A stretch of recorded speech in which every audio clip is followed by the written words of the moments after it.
नमस्कार दोस्तों। आज की इस वीडियो में हम बात करने वाले हैं हरियाणा के इतिहास के बारे में। हरियाणा के इतिहास में हम उसके ऐतिहासिक स्रोतों से हमें हरियाणा के बारे में क्या-क्या जानकारी मिलती है।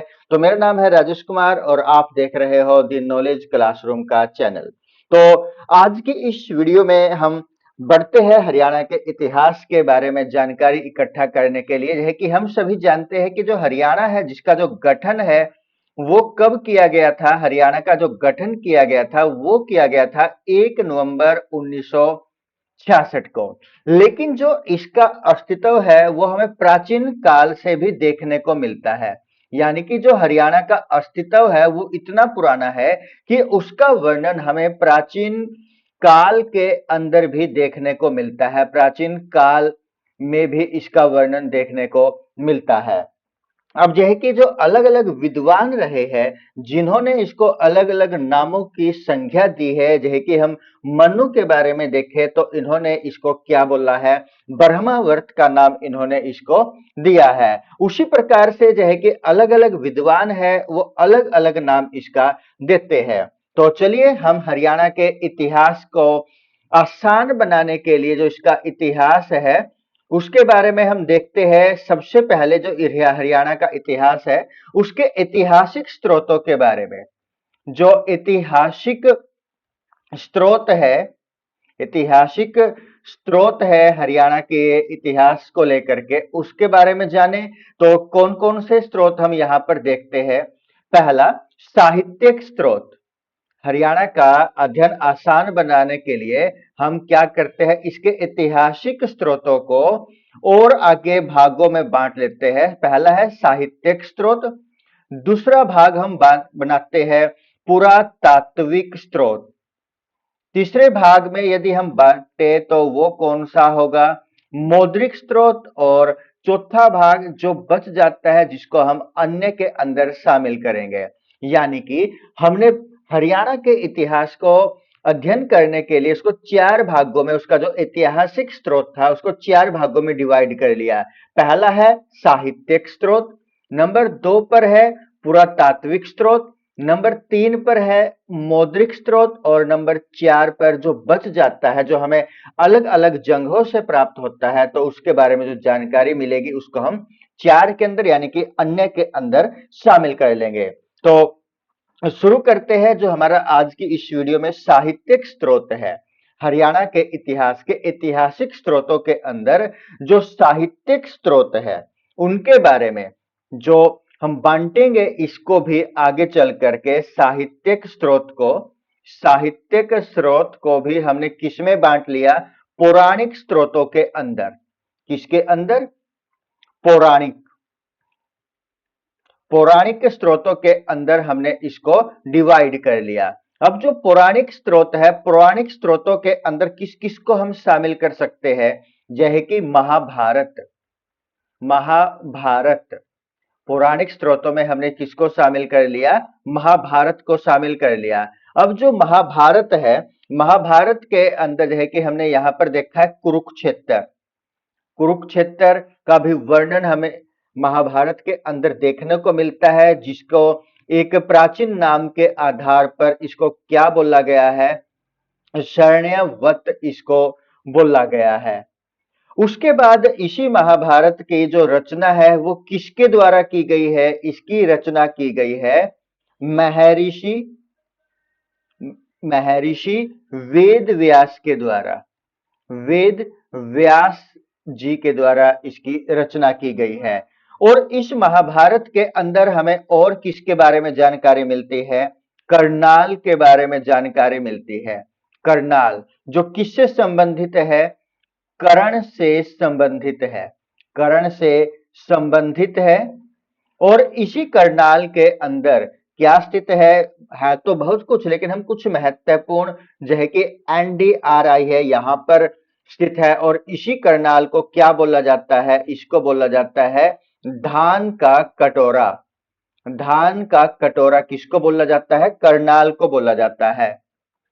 इसी महाभारत के अंदर हमें और जानकारी किसके बारे में मिलती है, रोहतक के बारे में हमें जानकारी प्राप्त होती है। यानी कि रोहतक का वर्णन इसके अंदर किया गया है, जिसके अंदर जो नकुल है, नकुल दिग्विजयम का वर्णन हमें देखने को मिलता है। अब इसके बाद जो पौराणिक स्रोत है जिसके अंदर और हम शामिल कर सकते हैं वो क्या है, सकंद पुराण। सकंद पुराण के अंदर भी हमें क्या देखने को मिलता है, सकंद पुराण है या फिर वामन पुराण है, वामन पुराण है, इनके अंदर भी हमें कुछ ना कुछ जानकारी हरियाणा से संबंधित प्राप्त होती है। लेकिन सकंद पुराण के अंदर जो हरियाणा का वर्णन है वो कौन से भाग में किया गया है, कुमारिका, कुमारिका खंड के अंदर किसका वर्णन किया गया है, हरियाणा का वर्णन किया गया है। कुमारिका खंड के अंदर हरियाणा का वर्णन किया गया है। और जो वामन पुराण है, वामन पुराण में हरियाणा में जो नदियां बहती है, हरियाणा में जो नदियां है, नदियों के बहने का, नदियों का वर्णन किया गया है। हरियाणा में जो नदियां बहती है उनका वर्णन किसमें किया गया है, वामन पुराण के अंदर किया गया है। इसके बाद यदि हम अन्य स्रोतों के बारे में देखें, जैसे कि यदि हम बात करें जैन ग्रंथों के बारे में, जैन ग्रंथों के अंदर से हमें हरियाणा के बारे में क्या क्या जानकारी प्राप्त होती है, जैसे कि हरियाणा के बारे में जो जैन ग्रंथ है, जैसे कि कौन बताता है, कौन सा, कथा कोश, कथा कोश जो जैन ग्रंथ है वो हमें हरियाणा के बारे में बताता है। उसके बाद जो बद्धर बाहु चरित है, क्या नाम है, बद्धर बाहु, बद्धर बाहु चरित है, जिसके अंदर किसका वर्णन किया गया है, इसके अंदर वर्णन किया गया है अग्रोहा का। किसका वर्णन किया गया है, अग्रोहा का वर्णन इसके अंदर किया गया है। कौन से चरित के अंदर, जो जैन ग्रंथ का बद्र बाहु चरित है उसके अंदर अग्रोहा का वर्णन किया गया है। ये वही अग्रोहा है जहां पर जो जैन विद्वान था जिसका नाम क्या है, लोहाचार्य था, जिसका नाम क्या था, लोहाचार्य, वो यहां पर रहता था। अग्रोहा के अंदर जो जैन विद्वान था जिसका नाम क्या था, लोहाचार्य था, वो अग्रोहा के अंदर रहता था। और जो ये अग्रोहा है ये जैन धर्म का प्रमुख केंद्र था, प्रमुख केंद्र था।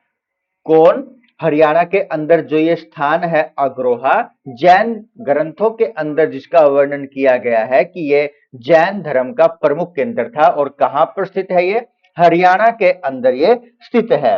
अब बौद्ध ग्रंथों के अंदर क्या क्या जानकारी प्राप्त होती है जो हरियाणा से संबंधित है, बौद्ध ग्रंथों के अंदर हमें कौन सी जानकारी प्राप्त होगी, जैसे कि यहाँ पर जो बौद्ध ग्रंथ है जिसमें हम शामिल कर सकते हैं, क्या क्या नाम इसका आ सकता है, इसका नाम है दिव्यावदान।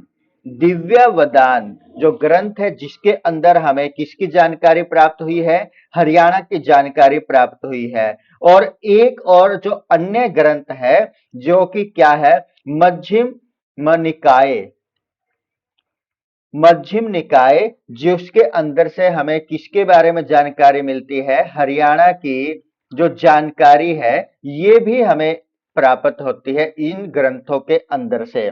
इसके बाद जो अन्य ग्रंथ है जो बौद्ध ग्रंथ से संबंधित है जिसका नाम क्या है, पंप चशुदनी, चशुदनी, पंप चशुदनी, जिसके अंदर से हमें क्या ज्ञात होता है कि जो महात्मा बुद्ध है, महात्मा बुद्ध है, वो क्या है, महात्मा बुद्ध हरियाणा में कई स्थानों पर आए थे भ्रमण करने के लिए। महात्मा बुद्ध हरियाणा के कई स्थानों पर क्या किए थे, भ्रमण किया था, भ्रमण करने के लिए वो हरियाणा के अंदर आए थे। तो दोस्तों आज की इस वीडियो में हमने साहित्यिक स्रोतों के बारे में, जो पौराणिक स्रोत है जिसमें महाभारत को हमने शामिल किया, हमने जिसके अंदर सकंद पुराण के बारे में जाना, वामन पुराण के बारे में, जैन ग्रंथ के बारे में क्या जानकारी, और बौद्ध ग्रंथों के अंदर से हरियाणा के बारे में क्या जानकारी प्राप्त हुई है, हमने इन वीडियो के अंदर जाना है। नेक्स्ट वीडियो में हम बात करेंगे जो पुरातात्विक स्रोत है, जो ऐतिहासिक स्रोतों का नंबर 2 वाला पार्ट होगा, जो कि किससे संबंधित होगा? पुरातात्विक पुरातात्विक स्रोतों के बारे में होगा। उसके बारे में हम अध्ययन करेंगे अपनी नेक्स्ट वीडियो के अंदर। तो दोस्तों, यदि आपने हमारे इस चैनल को सब्सक्राइब नहीं किया, फॉलो नहीं किया, तो प्लीज आप इस चैनल को सब्सक्राइब कर ले, फॉलो कर ले। और यदि वीडियो आपको अच्छा लगा है तो इसको लाइक भी करें। और यदि कोई भी किसी प्रकार की कमी आपको लगती है तो एक कमेंट के माध्यम से आप उस कमी को बताएं, ताकि हम अपने कमी को दूर कर सके। धन्यवाद दोस्तों, जय हिंद।